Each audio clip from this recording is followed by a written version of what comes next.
Michael Crane, a humble accountant, knew the weight of every penny. Drowning in debt, he dreamt of escaping his dreary life. One day, a letter arrived, its elegant script promising unimaginable wealth. An invitation to a secluded mansion in Vermont, a chance to change his fate. Intrigued and desperate, Michael saw a flicker of hope. He packed a worn suitcase, his heart pounding with a mix of trepidation and anticipation. He was ready to meet his destiny. Vermont's chilling air sent shivers down Michael's spine as he arrived. The driver pointed towards a winding path swallowed by towering pines. "That's Blackwood Manor," he muttered, his voice laced with unease. With each step deeper into the woods, the sunlight waned, replaced by an unnatural twilight. The mansion loomed, a gothic silhouette against the darkening sky. Its stone facade, weathered and ancient, whispered stories of forgotten times. Fear pricked at Michael, yet the allure of the promised fortune pulled him closer. Blackwood Manor was an imposing structure, its grandeur tarnished by an air of neglect. Gargoyles, their features eroded by time, leered from the rooftops, their shadows stretching long and ominous in the fading light.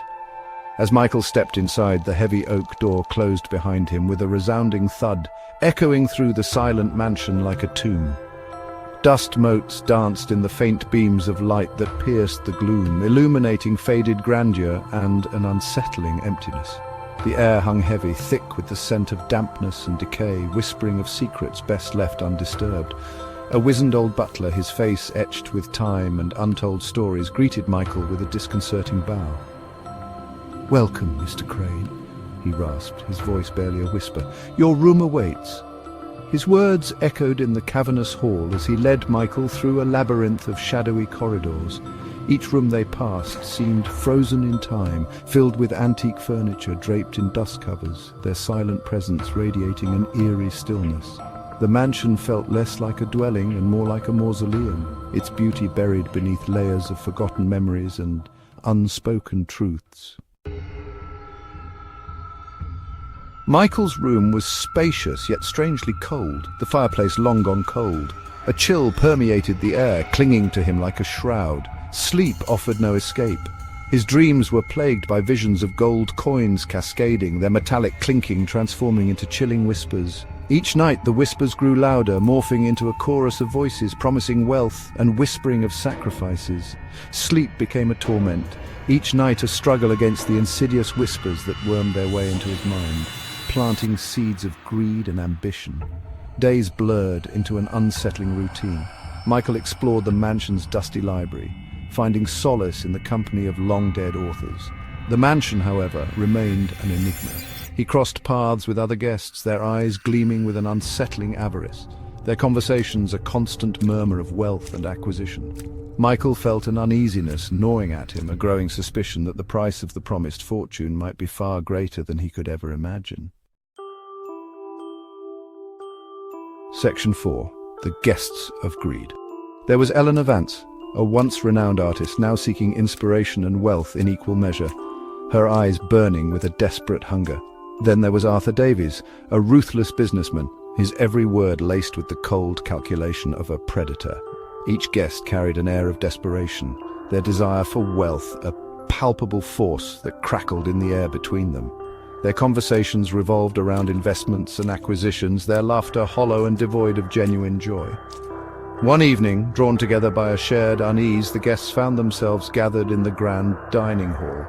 As the flames in the hearth danced and flickered, casting eerie shadows across their faces, stories tumbled forth. Eleanor spoke of chilling nightmares, haunted by visions of her unfinished masterpieces crumbling into dust. Arthur, his voice strained, shared his torment, visions of his empire collapsing, leaving him penniless and alone. With each shared fear, the truth became more apparent. Blackwood Manor was no sanctuary, it was a gilded cage, its bars forged from their deepest desires and darkest fears.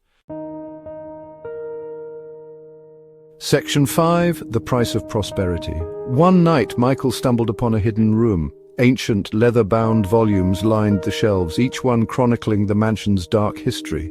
The names leaped from the pages, each a previous guest, each granted unimaginable wealth.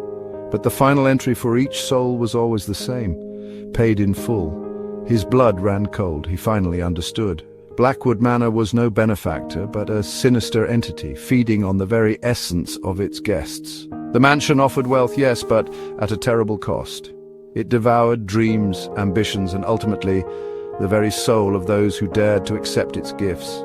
Michael thought of the guests, their eyes gleaming with avarice, their souls slowly being consumed by the insatiable hunger of the house.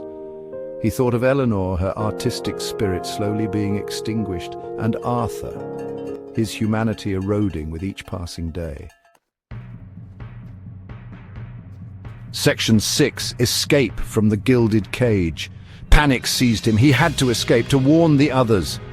But as he raced through the mansion's endless corridors, he realized with chilling certainty that Blackwood Manor had no intention of letting them go. The mansion seemed to twist and turn around him, the corridors stretching into an impossible labyrinth.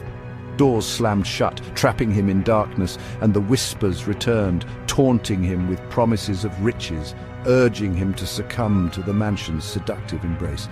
He found Eleanor, her eyes vacant, clutching a handful of gold coins. He shook her, his words tumbling over each other in his haste. "Don't you see," he pleaded, "this wealth, it's a curse." But his warning came too late. She simply smiled, a chilling, empty gesture, and returned to her silent communion with the gold. Despair threatened to consume him, but the thought of his own soul being devoured spurred him onward. He had to escape, even if it meant leaving the others behind. Section 7. Haunted by the echo of wealth. He finally found his way out, stumbling into the cold night air, gasping for breath. Behind him, Blackwood Manor loomed, its silhouette stark against the dawning sky. He didn't look back, his every instinct screaming at him to flee.